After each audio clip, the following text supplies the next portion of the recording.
মুসলমান ভাইরা, কিতাবের ভিতরে আসছে ওই রূহের জগতে সর্বপ্রথম যিনি আল্লাহকে রব হিসাবে স্বীকৃতি দিয়েছিলেন, ওই রূহের জগতে সর্বপ্রথম আল্লাহকে আল্লাহ বলে যিনি ডাক দিয়েছিলেন, তিনি হলেন আমার আপনার নেতা, আমার আপনার নবী মুহাম্মাদুর রাসূলুল্লাহ সাল্লাল্লাহু আলাইহি ওয়াসাল্লাম।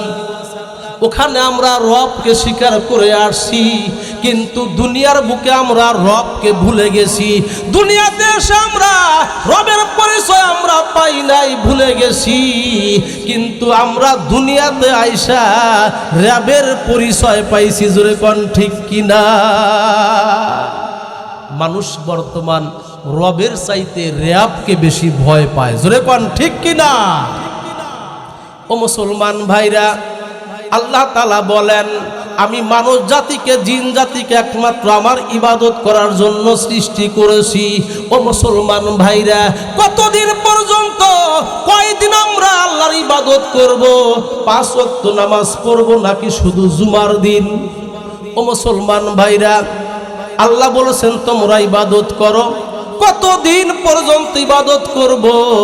আল্লাহ রাব্বুল আলামিন এই আয়াতের তাফসীর অন্য আয়াত দিয়ে আল্লাহ রাব্বুল আলামিন সূরা হিজরের লাস্ট আয়াত দিয়ে আল্লাহ তাফসীর করেছেন। জোরে কোন সুবহানাল্লাহ। তাফসীর হলো 4 প্রকার। কয় প্রকার? 4 প্রকার তাফসীর। গ্রেট 1 এক নাম্বার তাফসীর হলো তাফসীরুল কোরআন বিল কোরআন। আল্লাহর কোরআনের আয়াত দিয়ে আল্লাহর কোরআনের আয়াত অপর আয়াতকে তাফসীর করা, বিস্তারিতভাবে বর্ণনা করা। জোরে কোন সুবহানাল্লাহ। কারণ আল্লাহর কথা আল্লাহ যেভাবে বুঝেছেন, আমি আপনি অন্য কেউ বুঝেছে? কথা বলেন। 2 নাম্বার তাফসীর হলো তাফসীরুল কোরআন বিল হাদিস। কোরআনের আয়াতের তাফসীর বিশ্ব নবীর হাদিস দিয়ে করা, এটা 2 নাম্বার তাফসীর। 3 নাম্বার তাফসীর সাহাবায়ে কেরামের আকওয়াল বাণী দিয়ে কোরআনের তাফসীর করা। 4 নাম্বার শাব্দিক এবং শানে নজুল, এগুলো দিয়ে কোরআনের তাফসীর করা হলো 4 প্রকার তাফসীর। ও মুসলমান ভাইরা, আল্লাহ রাব্বুল আলামিন ওই আয়াতে কারিমার তাফসীরে বলেন বিসমিল্লাহির রহমানির রহিম ওয়াবুদ রাব্বাকা হাত্তা ইয়াতিয়াকাল ইয়াকিন। জোরে কোন আল্লাহু আকবার। আল্লাহ বলেন হে আমার নবী, আপনার মৃত্যু আসার আগ পর্যন্ত আপনি আপনার রবের ইবাদত করুন। জোরে কোন সুবহানাল্লাহ। ও মুসলমান ভাইরা, কেন আমরা আল্লাহর ইবাদত করব? আমার আপনার দয়ার নবী, আমার আপনার মায়ার নবী বিশ্ব নবী মুহাম্মাদুর রাসূলুল্লাহ আয়াতের তাফসীর করেন ওয়া ক্বালান নবী সাল্লাল্লাহু আলাইহি ওয়াসাল্লাম আদ-দুনিয়া খুলিকাত লাকুম ওয়া আনতুম খুলিকতুম লিল আখিরাহ। নবী আমার বলেন, ও আমার সাহাবীরা রে, তোরা ভালো করে শুইনা রাখ, এই দুনিয়াটা আল্লাহ রাব্বুল আলামিন তোমাদের জন্য বানাইছেন, আর তোমাদেরকে বানাইছেন আল্লাহ আখিরাতের জন্য। কিসের জন্য বানাইছে আল্লাহ আমাদের? আখিরাতের জন্য। দুনিয়াতে আপনি নেক আমল করবেন, দুনিয়াতে নেক আমল করবেন, এর ফলাফল আপনার মিজানের পাল্লা ভারী হবে। আল্লাহর ফেরেশতারা আপনাকে স্বাগতম জানাইয়া জানাইয়া মাওলার জান্নাতে পৌঁছায় দিবে। জোরে কোন আল্লাহু আকবার। ও মুসলমান ভাইরা, নবী আমার বলেন وقال النبي صلى الله عليه وسلم اغتنم خمسا قبل خمسين صحتك قبل سقمك وشبابك قبل حرامك। ও মুসলমান ভাইরা, নবী আমার বলেন তোমরা 5টা বিষয়কে মূল্যায়ন করো অপর 5টা বিষয় আসার পূর্বে। কয়টা জিনিস মনে রাখবেন? আজকে আল্লাহ হায়াতে বাঁচা রাখলে এই 5টা বিষয় নিয়ে আমি কথা বলবো। নবী বলেন তোমরা 5টা বিষয়কে তোমরা মূল্যায়ন করবে অপর 5টা বিষয় তোমাদের সামনে আসার আগে। 1 নাম্বার নবী আমার বলেন সিহাতাকা ক্বাবলা সুকুমিকা। উম্মত রে, তোমার শরীর বর্তমান সুস্থ আছে, অসুস্থ হওয়ার পূর্বে তোমার শারীরিক সুস্থতাকে তুমি কাজে লাগাও। জোরে কোন সুবহানাল্লাহ। কথা কার? আমার আপনার নবীর কথা, যে অসুস্থ হবার পূর্বে তোমার সুস্থতাকে তুমি কাজে লাগাও। কেন ভাইজান বাবাজিরা মনে রাখবেন, আজকে আপনার শরীরটা সুস্থ আছে, আপনি কোরআনের মাহফিলে আসতে পেরেছেন, আপনার শরীর সুস্থ আছে, আপনি লম্বা টাইম দাঁড়াইয়া দাঁড়াইয়া কোরআন তেলাওয়াত করতে পারবেন, আপনি সুস্থ আছেন, আপনার মেয়ের বাড়িতে আপনি যেতে পারবেন, আপনার আত্মীয় স্বজন বাড়িতে আপনি বেড়াইতে যাইতে পারবেন, আপনার শরীরটা সুস্থ আছে, আপনি বসে বসে দাঁড়াইয়া দাঁড়াইয়া আল্লাহর প্রশংসা করতে পারবেন। কিন্তু আল্লাহ না করুক, যখন আপনার শরীরটা অসুস্থ হয়ে যাবে আর কিন্তু মসজিদে এসে নামাজ পড়তে পারবেন না, মসজিদে কিন্তু আসা যাবে না, আপনি উঠতেও পারবেন না, বসতেও পারবেন না বাবা।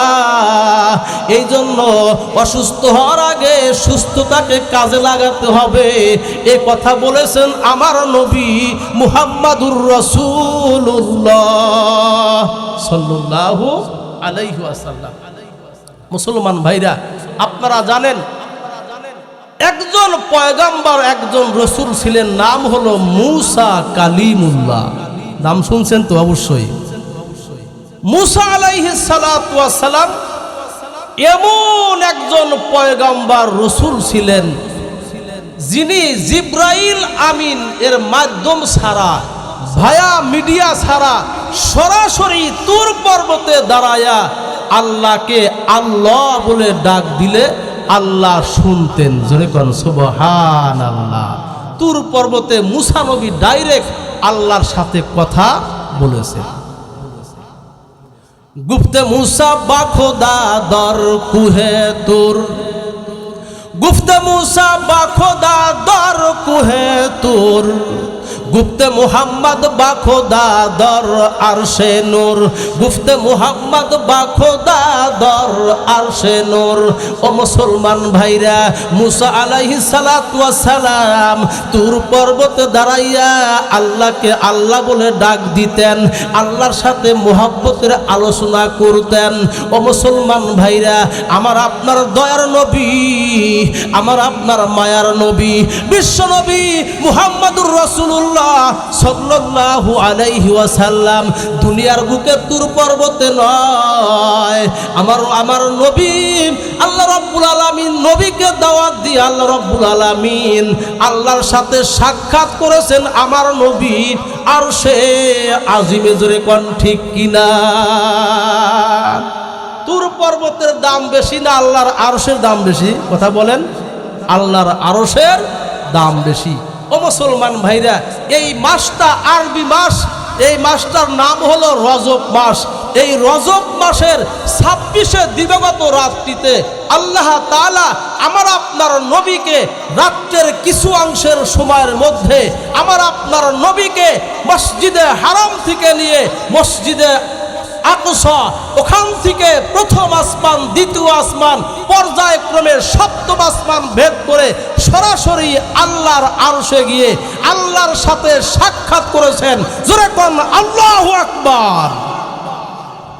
ও মুসলমান ভাইরা, প্রশ্ন করতে পারেন হুজুরও, আরবের ভিতরে তো তুর পাহাড়, আরবের ভিতরে তো উহুদ পাহাড় আছে, এখানে কেউ হাদিস সাহেব আছেন? হাদিস সাহেব, তুর পর্বত, আরবের ভিতরে জাবালে রহমত আছে। আল্লাহ রাব্বুল আলামিন ইচ্ছা করলে তো আমার নবীকে তুর পর্বতে, আমার নবী উহুদের ময়দানে দাঁড়াইয়া আল্লাহকে ডাক দিলে তো আল্লাহ কথা বলতে পারতেন। জোরে কোন ঠিক কিনা? ও মুসলমান ভাইরা, জাবালে নূর, ওখানে দাঁড়ায় তো আল্লাহর সাথে কথা বলতে পারতেন। তাহলে নবীজিকে কেন আল্লাহ রাব্বুল আলামিন এই মিরাজ করাইলেন? এক নাম্বার কারণ হলো, ও মুসলমান ভাইরা মনে রাখবেন, যাহা তো কাহায় রবুবিয়াত খোদা কা, যাহা তো কাহায় রবুবিয়াত খোদা কা, ওহা তো কাহায় নবুয়ত মুস্তাফা কা। ও মুসলমান ভাইরা, আমার আল্লাহ রাব্বুল আলামিনের রাজত্ব সীমার যতটুকু, আল্লাহ রাব্বুল আলামিনের রাজত্ব সীমারেখা যতটুকু, মুহাম্মাদুর রাসূলুল্লাহ সাল্লাল্লাহু আলাইহি ওয়াসাল্লামের নবুয়তির সীমারেখা ততটুকু আল্লাহ রাব্বুল আলামিন মুহাম্মাদুর রাসূলুল্লাহকে তার নবুয়তির সীমারেখাকে জরিপ করার জন্য আল্লাহ রাব্বুল আলামিন আরশে আজিমে ডাক দিয়েছিলেন। জোরে কোন সুবহানাল্লাহ। সব জায়গায় আমার নবীর নবুয়তি চলবে। জোরে কোন আল্লাহু আকবার। ও মুসলমান ভাইরা, দুনিয়ার বুকে কেন মেরাজ হলো না? মুহাদ্দিসিনে কিরামগণ লেখেন, মুআররিখিনে কিরামগণ লেখেন, ও মুসলমান ভাইরা, তুর পর্বতে যখন মুসা আলাইহিস সালাতু সালামের সাথে আল্লাহ রাব্বুল আলামিন কথা বলেছিলেন, ওই সময় এই জমিন তুর পর্বত সহ সারা পৃথিবীর জমিন ওই আসমানকে লক্ষ্য করে বলেছিল, ও আসমানবাসী, আমরা তোমার চাইতে উত্তম। জোরে কোন সুবহানাল্লাহ। কে বলছিল? এই জমিন বলেছিল, ও আসমান, যদিও তোমরা উপরে থাকো, যদিও আমাদের উপর দিয়ে মানুষ হাঁটে, তবে তোমাদের চাইতে আমরা হলাম সৌভাগ্যবান। জোরে কোন সুবহানাল্লাহ। কেন কেন তুর পর্বত জমিন বলেছিল, আসমান শোনো, আমাদের বুকে দুনিয়ার সবচাইতে বড় পয়গম্বর হযরতে মুসা আলাইহিস সালাতু ওয়াস সালাম দাঁড়াইয়া আল্লাহর সাথে কথা বলেছে। জোরে কোন সুবহানাল্লাহ। কিন্তু তোমাদের কাছে তো কোনো নবী যায় নাই। ও মুসলমান ভাইরা, এই জমিন যখন গর্ব করেছিল আসমানকে নিয়ে, এই জমিন যখন আকাশকে নিয়ে যখন গর্ব করেছিল ভাইজান, ওই সময় আসমান, সপ্তম আসমান, সমস্ত আসমানগুলো আল্লাহকে ডাকতে বলেছিল, আল্লাহ, তোমার জমিন আমাদের উপরে গর্ব করতেছে। কি করে থেকে গেল রে?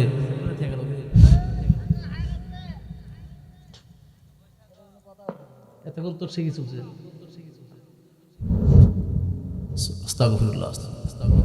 ও মুসলমান ভাইরা, নবী আমার নবীকে যখন আল্লাহ রাব্বুল আলামিন মেরাজে ডাক দিয়েছিলেন, কারণ হলো ওই সময় জমিন বলেছিল আসমানকে লক্ষ্য করে, তোমাদের চাইতে আমাদের দাম বেশি। ও মুসলমান ভাইরা, ওই সময় আসমান ডেকে বলেছিল, ও জমিন রে, শুনে রাখ, আমরাও আল্লাহর কাছে দরখাস্ত করলাম, আল্লাহ, আমরা হইলাম আসমান, তোমার সপ্তম আসমান সহ আমরা হইলাম 7টা আসমান। আল্লাহ, আমরা তোমার কাছে দোয়া করি, যুগ শ্রেষ্ঠ পয়গাম্বার, সমস্ত নবী রাসূলের লিডার, সমস্ত নবী রাসূলের নেতা মুহাম্মাদুর রাসূলুল্লাহ সাল্লাল্লাহু আলাইহি ওয়াসাল্লামকে তুমি একটা বার আসমানে নিয়ে আসো। জোরে কোন সুবহানাল্লাহ। ও মুসলমান ভাইরা, যখন ওই আসমান আল্লাহর কাছে আবেদন করেছিলেন, আল্লাহ রাব্বুল আলামিন তাদের আবেদন কবুল করার পর আল্লাহ রাব্বুল আলামিন নবী আমার হাতিমে কাবায় শায়িত ছিলেন। ওই সময় আল্লাহ রাব্বুল আলামিন জিবরাইল আমিনকে এবং মিকাইল আলাইহিস সালাতু সালামকে হুকুম করলেন, হুয়া হুকুম জিবরিল কো ইউশেতাব, हुआ हुकुम जिब्रील को यूशताब, जन्नत से एक बुराकार इंतखाब। अल्लाह रब्बुल आलमीन जिब्राइल आमीन के डाक दे बोलें, जिब्राइल जाओ हातिमे काबाय आमार बंधु मुहम्मदुर रसूलुल्लाह सल्लल्लाहु आलाइहि ওয়াসাল্লাম রেস্ট নিচ্ছে, যাও আমার নবীকে একটা জান্নাত থেকে একটা বুরাক নিয়ে যাও, ওখান থেকে আমার নবী মসজিদে আকসা জেরুজালেম নিয়ে আসবা, ওখান থেকে রফরফের মাধ্যমে আমার নবীকে আমি আল্লাহ রাব্বুল আলামিন আমার আরশে নিয়ে আসবো। জোরে কোন সুবহানাল্লাহ। তাই তো আল্লাহ রাব্বুল আলামিন সূরা বানী ইসরাঈলের ভিতরে বলেন, বিসমিল্লাহির রহমানির রহিম সুবহানাল্লাযী আসরা বিআবদিহি লাইলাম মিনাল মাসজিদিল হারামি ইলাল মাসজিদিল আকসা। আল্লাহু আকবার বলেন। আল্লাহ বলেন, আমি আমার বান্দা মুহাম্মদ সাল্লাল্লাহু আলাইহি ওয়াসাল্লামকে মসজিদে হারাম থেকে নিয়ে মসজিদে আকসা পর্যন্ত আমি আল্লাহ সফর করাইছি। জোরে কোন আল্লাহু আকবার। এটা হলো রজব মাস। বেশি বেশি আল্লাহ রসুল একটা দোয়া করছেন, এই দোয়াটাও করবেন, আল্লাহুম্মা বারিক লানা ফি রজব ওয়া শাবান ওয়া বাল্লিগনা রমাদান। নবী আমার দোয়া করছেন, আল্লাহ শাবান মাসের এবং রজব মাসের বরকত দাও এবং রমজান পর্যন্ত হায়াত পৌঁছায়া দাও। জোরে কোন আল্লাহুম্মা আমিন। বিরক্ত হইতেছেন? আলহামদুলিল্লাহ। বলতেছিলাম, নবী আমার বলেন, তোমরা 5টা বিষয়কে তোমরা মূল্যায়ন করো। অপর 5টা বিষয় আসার আগে 1 নাম্বার হলো অসুস্থ হবার পূর্বে সুস্থতাকে কাজে লাগাও। আমি বলতেছিলাম, আল্লাহর নবী মুসা আলাইহিস সালাতু ওয়াস সালাম ওই তুর পর্বতে দাঁড়ায় আল্লাহকে ডাকতে বললেন, আল্লাহ আমি যদি আল্লাহ হইতাম আর তুমি যদি মুসা হইতা, তুমি আমার কাছে কি চাইতা? জোরে কোন সুবহানাল্লাহ। এটা কি সম্ভব? কথা বলেন। মানে এত মোহাব্বত ছিল আল্লাহর সাথে। ডাক দে বলছে, আল্লাহ আজকে এমন একটা কথা বলবো, আল্লাহ তুমি যেন রাগ করো না। জোরে কোন আল্লাহু আকবার। কয় বল মুসা, তুমি বলো। আল্লাহ যদি আপনি মুসা হইতেন আর যদি আমি আল্লাহ হইতাম। আল্লাহ বলে, ইম্পসিবল, কখনো না, এটা হতে পারে না। কয় না, সাপোজ আল্লাহ আপনি ধৈর্য নেন, যদি আমি আল্লাহ হইতাম, যদি আপনি মুসা হইতেন, আমার কাছে আপনি কি চাইতেন? সম্পদ চাইতেন না টাকা চাইতেন না মান সম্মান, কোনটা চাইতেন? আল্লাহ বলেন, এটা তো সম্ভব না। যদি আমি খালেক হইতাম, সৃষ্টিজীব হইতাম, তাহলে আমার মালিক আল্লাহর কাছে আমি চাইতাম শারীরিক সুস্থতা। জোরে কোন আল্লাহু আকবার। তাহলে চিন্তা করেন, তাহলে সুস্থতা কত বড় নিয়ামত, অসুস্থ হইলে বোঝা যায়। কথা বলেন ঠিক কিনা? এর আগে বোঝা যায় না। যাদের বয়স 40 বছর পার হয়ে গেছে, 50 বছর 55 বছর হয়ে গেছে, তারাই বুঝতে পারে। জোরে কোন ঠিক কিনা? ও মুসলমান ভাইরা, ও যুবক ভাইরা, শেরপুরের যুবক ভাইরা, মনে রাখো, যখন মসজিদের ইমাম সাহেব ডাকতে বলে, ভাইজান চলেন যাই নামাজ পড়ে আসি, ডাকতে বলে, হুজুর কাপড় ঠিক নাই। জোরে কোন নাউজুবিল্লাহ। কয় কেন তোমার কাপড় ঠিক নাই? তোমার কি মিন্স হয় কিনা? কয় না না হুজুর, আমি পেশাব কইরা তো কুলুপ নেই না। জোরে কোন নাউজুবিল্লাহ। ও যুবক ভাইরা, মনে রাখবা, আমার আপনার নবী বলেছেন, তোমরা পেশাবের থেকে তোমরা সতর্কতা অবলম্বন করো। নবী আমার বলেন, অধিকাংশ কবরের আযাব হয় এই পেশাব থেকে অসতর্ক থাকার কারণে। ঢিলা কুলুপ ব্যবহার করবেন, পেপার ব্যবহার করবেন, টিস্যু ব্যবহার করবেন। কারণ পেশাব করলেন, বসলেন, অমনি উঠে গেলেন, তারপরে তো 2-1 ফোঁটা পেশাব বের হয়। জোরে কোন ঠিক কিনা? আপনার শরীরটা তো নাপাক হয়ে গেল। আল্লাহ না করুন আপনি রাস্তায় চলতেছেন, হঠাৎ করে যদি মালাকুল মউত আপনার সামনে যদি দাঁড়াইয়া যায়, আপনার শরীরটা তো নাপাক, আপনার পুরা শরীরটা নাপাক হয়ে গেছে, আপনি কিন্তু কালেমা পড়তে পারবেন না। ও মুসলমান যুবক ভাইরা রে, শরীরটা পাক রেখে যৌবনকালেই তোমরা নামাজ আদায় করো। মনে রাখবা, যৌবনকালের ইবাদত আল্লাহর কাছে বেশি প্রিয়। দরজুয়ানি তওবা কারদান, দরজুয়ানি তওবা কারদান, শিওয়ে পয়গাম্বারি, ওক্তে পীরে গার্গে জলেম, ওক্তে পীরে গার্গে জলেম, মিশাওয়াদ পরহেজগারি। জোরে কোন সুবহানাল্লাহ। একটু জিকির করি, লা ইলাহা ইল্লাল্লাহ, লা ইলাহা ইল্লাল্লাহ। জোরে মার বান্ধব বেলাম কাজে লাগবে মরণ বেলা, অন্ধকার কবরে তুমি, অন্ধকার কবরে আমি পড়ে থাকবো একলা, লা ইলাহা ইল্লাল্লাহ, লা ইলাহা ইল্লাল্লাহ, লা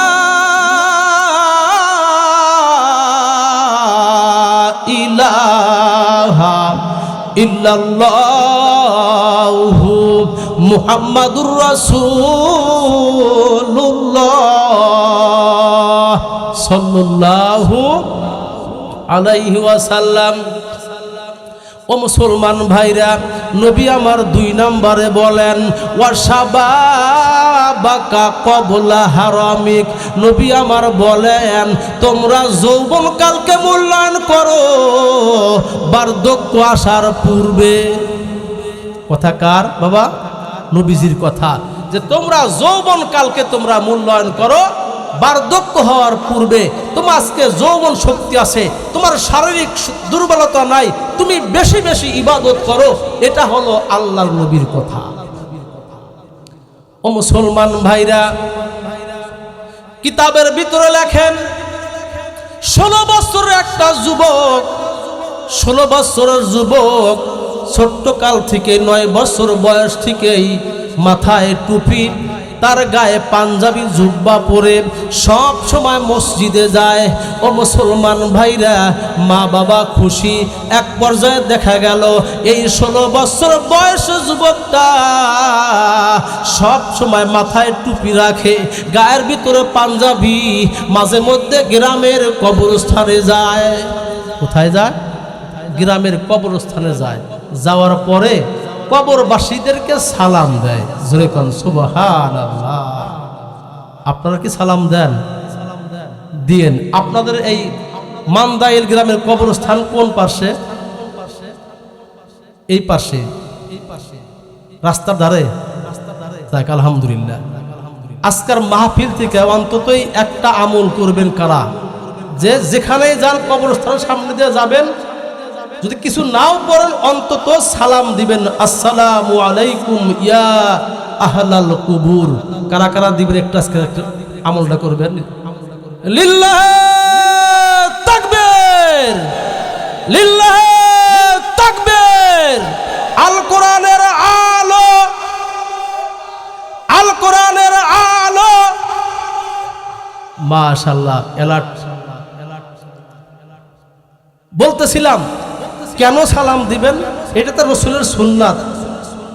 আপনার তাফসীরের কিতাবের ভিতরে আসে আল্লাহর নবীর একটা হাদিসের রেফারেন্স দিয়ে মুফতি শফি রহমাতুল্লাহ আলাই মারেফুল কুরআন নামক তাফসীরের মধ্যে লিখছেন, যদি কোনো ব্যক্তি কোনো উম্মত যদি কবরস্থানের পার্শ্ব দিয়ে যাওয়ার সময় যদি সালাম দেয়, সালাম দেওয়ার সঙ্গে সঙ্গে ওই কবরস্থানের ভিতরে যত মাইয়াত আছে, যতগুলো মুর্দা ব্যক্তি আছে, আল্লাহ রাব্বুল আলামিন প্রত্যেকটা ব্যক্তির ভিতরে আল্লাহ রাব্বুল আলামিন রূহ ফিরায় দেয়। সমস্ত মুর্দাগণ আপনার সালামের জবাব দেয়। জোরে কোন আল্লাহু আকবার। দেখছেন নি কত বড় একটা ফায়দা? আপনার সালামের উত্তর দেয়। তারাও দোয়া করে যে আপনাদের উপরেও আল্লাহর রহমত বর্ষিত হোক, তাদের দোয়া মিস যাবে না। জোরে কোন সুবহানাল্লাহ। এই একটা। আর একটা হলো যতগুলো মাইয়াত আছে ওই পরিমাণ মাইয়াত পরিমাণ নেকি আল্লাহ তাআলা আপনার আমার আমলনামায় দিয়া দিবে। বর্তমান দেখা যায় যুবকরা দেখা যায় বর্তমান রাস্তা দিয়ে যায়, রাস্তা দিয়ে হাঁটে, কোথায় কবরস্থান কোনো দেখে না, সামনে আল্লাহর ঘর মসজিদ তাও খেয়াল করে না, সামনে মাদ্রাসা, সামনে তার চাচা আছে, গ্রামের মুরব্বী আছে, মাতব্বার আছে, আলেম ওলামা আছে, কোনো খেয়াল করে না। হাতের ভিতরে একটা স্ক্রিন টাচ একটা মোবাইল নিয়ে যায়, আর ওই বাংলা গান আর শোনে না। বর্তমান বাংলাদেশের যুবকেরা বাংলা আর ভালো লাগে না বলে জোরে কর নাউজুবিল্লাহ। যুবকরা শুধু গান, হিন্দি গান শোনেন। মাইনে তুসকো দিল দিয়া है तूने मुझको किया दिया तेरे लिए मेरे जान पारा पारा कर दिया। जोरे कन नाउजुबिल्लाह। ও মুসলমান ভাইরা, যুবক ভাইরা, মনে রাখবা, কবরস্থানের সামনে দিয়ে যখন যাইবা মোবাইলটা বন্ধ করো। সামনে আল্লাহর ঘর মসজিদকে তুমি সম্মান প্রদর্শন করো। মনে রাখবা, আল্লাহ তোমার মান সম্মান বাড়ায়া দিবে। আল্লাহ তোমার ইমানের ভিতরে বরকত দিয়া দিবেন। আল্লাহ তোমার কামাইয়ের ভিতরে বরকত দিয়া দিবেন। ও যুবক ভাইরা রে, যারা আল্লাহর ওলি হয় তারা যৌবন কাল থেকে আল্লাহর ইবাদত করে। ও মুসলমান ভাইরা, আল্লাহর নবীর হাদিসের ভিতরে আসছে, নবীর আদর্শ হলো, আজকে আমরা মসজিদের ভিতরে অনেকে ঢুকি আমরা বাম পা দিয়া। কথা বলেন। সুন্নাত হলো ডান পা দিয়ে প্রবেশ করা মসজিদের ভিতরে, আর বের হওয়ার সময় বাম পা দিয়ে বের হওয়া। আর আপনি বাথরুমে যাবেন, টয়লেটে যাবেন, ওখানে ডান পা দিয়ে বাম পা দিয়ে প্রবেশ করা। কি? বাম পা দিয়ে প্রবেশ করা, ডান পা দিয়ে বের হওয়া। কেন? খালি কিন্তু সুন্নাতই না, এটা আল্লাহ রসুলের এই সুন্নাত। কেন নবীজি এই কথা বলেছেন? এটা বিজ্ঞানীরা এটা রিসার্চ করেছে। জোরে কোন আল্লাহু আকবার। নবীর কোনো একটা কথা নবীজি কোনোদিন মিথ্যা বলেন নাই, বানায় বলেন নাই। এই যে বাথরুমে যাওয়ার সময় বাম পা, বের হওয়ার সময় ডান পা, কেন বিশ্ব নবী এই কথা কেন বললেন? পৃথিবীর সমস্ত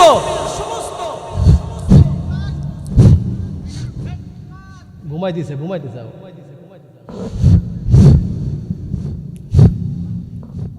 আল্লাহ,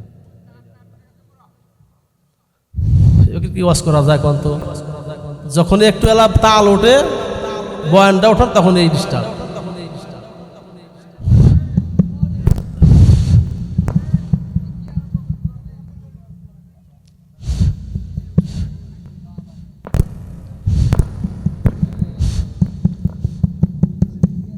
আপনাদের মনে হয় কমিটি শক্ত না?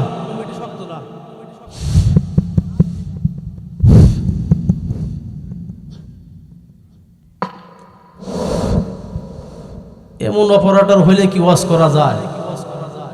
10 মিনিট পর পর যদি এমন হয়, শ্রোতাদের মনটা খারাপ, নিজেরও ভালো লাগে, কোন থেকে কই যাবো কথা বলবো। আশ্চর্য। অ্যালার্ট থাকেন না কেন? কমিটির লোক কোথায়? বারবার ডিস্টার্ব হয়। ও মুসলমান ভাইরা, ও মুসলমান ভাইরা রে, আল্লাহর নবীর কথাকে বিজ্ঞানীরা গবেষণা করেছেন। তারা লেখেন, সুন্নাত এবং বিজ্ঞান একটা বই আছে, তারা গবেষণা করে বলছেন, যদি কোনো ব্যক্তি, এদিকে খেয়াল করেন বাবারা, যদি কোনো ব্যক্তি বাথরুমে যাওয়ার সময় যদি বাম পা দেয়, আল্লাহ না করুক, যদি ওই সময় স্ট্রোক করে, ওই সময় আপনার বডিটা বাথরুমের বাইরে থাকবে। জোরে কোন সুবহানাল্লাহ। আর যখন আপনি বাথরুম থেকে যখন ডান পা দিয়ে বের হবেন, আল্লাহ না করুক, ওই সময় যদি কোনো ব্যক্তি স্ট্রোক করে, ওই ব্যক্তি কোনোদিন ওই বাথরুমের ভিতরে থাকবে না, তার দেহটা, শরীরটা বাহিরে পড়বে। জোরে কোন সুবহানাল্লাহ। অনেক জায়গায় নিউজ আসে যে বাথরুমে গিয়ে মানুষ স্ট্রোক করে মারা গেছে। জোরে কোন ঠিক কিনা? রসুলের এই আদর্শটা মানবেন, সুন্নাতটা। বর্তমান দেখা যায় যুবকরা রসুলের সুন্নাত মানতে রাজি না। যুবকরা গাড়িতে ওঠে, রাস্তা যায়, বাসের ভিতরে ওঠার পর দেখা যায় বাম পাও দিয়া ওঠে, বিসমিল্লাহ বলে না, কিছুই বলে না, লাফ দিয়ে সিগারেট টানতে টানতে গাড়িতে ওঠে। তারপরে ওই সিটের মধ্যে বৈশা ওস্তাদকে ডাকতে বলে, ওস্তাদ একটা হিন্দি লাগান। জোরে কর নাউজুবিল্লাহ। কয়েকটা হিন্দি লাগান, বাংলা ভালো লাগে না। ও মুসলমান ভাইরা, মনে রাখবেন, যারা আল্লাহর ওলি হয়, যারা মুত্তাকি, আল্লাহর ভয় আছে যাদের ভিতরে, তারা কিন্তু সর্বপ্রথম গাড়িতে ডান পা দিয়ে বিসমিল্লাহ পড়বে। জোরে কোন সুবহানাল্লাহ। আপনি ভিতরে উঠেছেন, সিট পাওয়ার পর আপনি বলবেন আলহামদুলিল্লাহ। সিটে আপনি বসেছেন, এবার দোয়া করবেন সুবহানাল্লাযী সাখখারা লানা হাযা ওয়া মা কুন্না লাহু মুকরিনিন। আল্লাহু আকবার বলেন। এটা হলো সুন্নাত।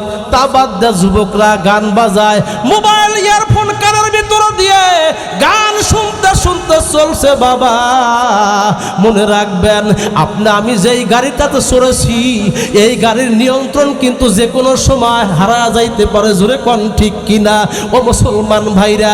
এই জন্য গাড়িতে উঠে আল্লাহর কাছে দোয়া করবেন, আল্লাহ গাড়ির নিয়ন্ত্রণ তুমি ঠিক রাখিও, আল্লাহ সঠিকভাবে নিরাপদের সাথে গন্তব্যে তুমি পৌঁছায়া দিও।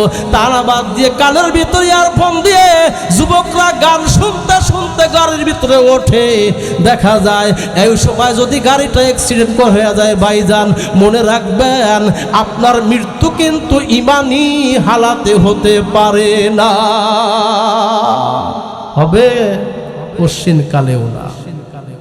ও মুসলমান ভাইরা, আমি বলতেছিলাম 18 বছরের যুবক কবরস্থানের পাশে দাঁড়াইয়া কবরবাসীদেরকে ডাক দে বলে, মাঝে মধ্যে ডাক দে কয়, ও কবরবাসীরা রে, তোমরা দুনিয়াতে এক সময় তোমরা মাতব্বার ছিলা, তোমরা মেম্বার চেয়ারম্যান ছিলা, এমপি ছিলা, আজকে তোমরা দুনিয়া ছাইরা কবরে আইছো। এমন একটা সময় ছিল তোমাদের কথায় সমাজের মানুষ উঠতো, তোমার কথায় জেলার মানুষ, তোমার কথায় তোমার ইউনিয়নের মানুষ সব সময় উঠতে বসতো। আজকে তুমি কবরে আসছো, না জানি কবর তোমার সাথে কিরূপ ব্যবহার করেছে। যদি আমি জানতাম, আমি আমার আল্লাহর ইবাদত বেশি বেশি করতাম। তাহলে বোঝা গেল ওই 16 বছর বয়স হলে কি হবো, তার ভিতরে আল্লাহর ভয় কাজ করছে। কার ভয়? কথা বলেন, আল্লাহর ভয়। মাঝে মধ্যে এই কথা বলে, তার বাবার নাম হলো বাদশাহ হারুন রশিদ, বাগদাদের রাষ্ট্রপ্রধান।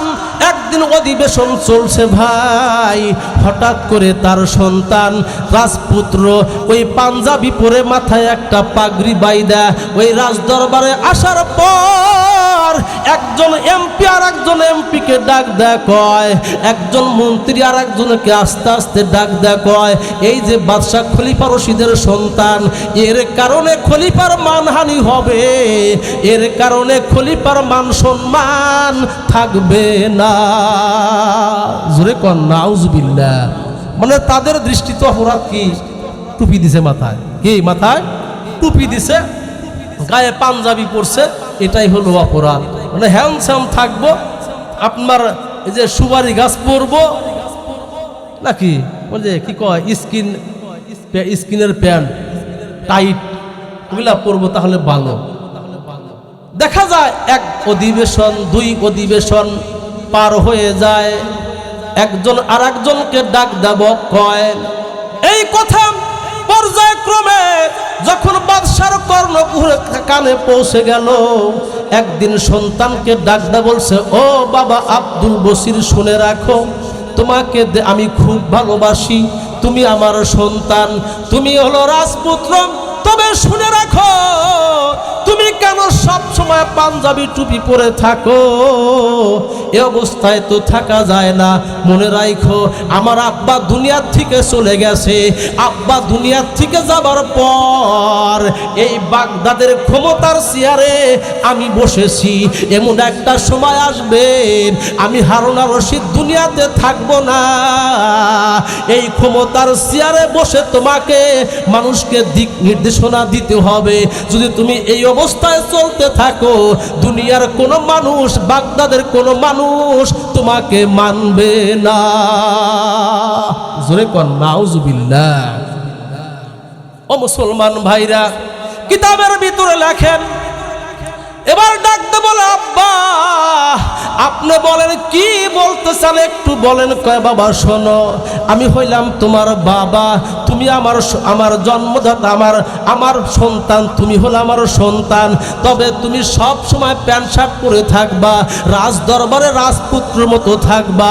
কয় আব্বা কেন আপনি এই কথা বলেন? কয় তোমার কারণে মান কমে যাবে। এবার ছোট্ট সন্তান ডাকতে বলে আব্বা আমার গায়ে যেই পোশাকটা আপনি দেখতেছেন, আমার মাথায় যেই টুপিটা আপনি দেখতেছেন, এটা দুনিয়ার কোনো সাধারণ মানুষের পোশাক নয়। 1,24,000 নবী রাসূল, সমস্ত ওলি আল্লাহ, গাউস কুতুব সকলে জুব্বা পাঞ্জাবি পরেছেন, সকলে মাথায় টুপি দিয়েছেন। এটা হলো আমার নবীর সুন্নাত। আব্বা আমি আপনাকে ভালোবাসি, কিন্তু আমি তাই বলে আমার নবীর চাইতে আপনাকে বেশি ভালোবাসি না। জোরে কোন মারহাবা। ও মুসলমান ভাইরা ডাকতে বলে আব্বা আপনি হয়তো হাদিসটা আপনি ভুলে গেছেন। আপনার নবী আমার নবী মুহাম্মাদুর রাসূলুল্লাহ বলেন ওয়াকালান নবী সাল্লাল্লাহু আলাইহি ওয়াসাল্লাম লা ইউমিনু আহাদুকুম হাত্তা আকুনা আহাব্বা ইলাইহি মিন ওয়ালিদিহি ওয়া ওয়ালাদিহি ওয়ান নাসি আজমাইন। আব্বা নবী আমার হাদিসের ভিতরে বলেছেন তোমাদের ভিতরে তোমরা ততক্ষণ পর্যন্ত পূর্ণাঙ্গ ঈমানদার হতে পারবা না, তোমরা ততক্ষণ পর্যন্ত পরিপূর্ণ মুসলমান ঈমানদার হতে পারবে না যতক্ষণ পর্যন্ত আমি নবীকে তোমার মা বাবা, তোমার ছেলে মেয়ে এবং দুনিয়ার সমস্ত মানুষের চাইতে আমি নবীকে বেশি ভালো না বাসবে ততদিন পর্যন্ত কামেলে ঈমানদার হতে পারবে না। আব্বা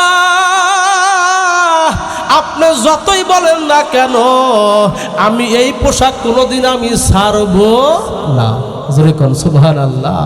কি তার ভিতরে নবীর প্রেম ছিল বাবা। ও মুসলমান ভাইরা ডাকতে বলে আব্বা আপনি তাহলে কি বলতে চান? ডাকতে বলে না তোমার কারণে আমার মান সম্মান কমে যাবে। জোরে কোন সুবহানাল্লাহ। সম্মান দেওয়ার মালিক কে? কথা বলেন আল্লাহ।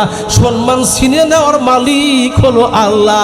এবার ছোট্ট সন্তান ডাকতে বলে আব্বা আপনি বর্তমান বাগদাদের রাষ্ট্রপ্রধান, তাই বলে কিন্তু সব মানুষ কিন্তু আপনাকে মানে না।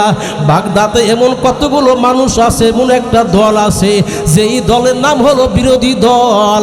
ওই দল কিন্তু কোনোদিন আপনাকে মানবে না। কি মানে?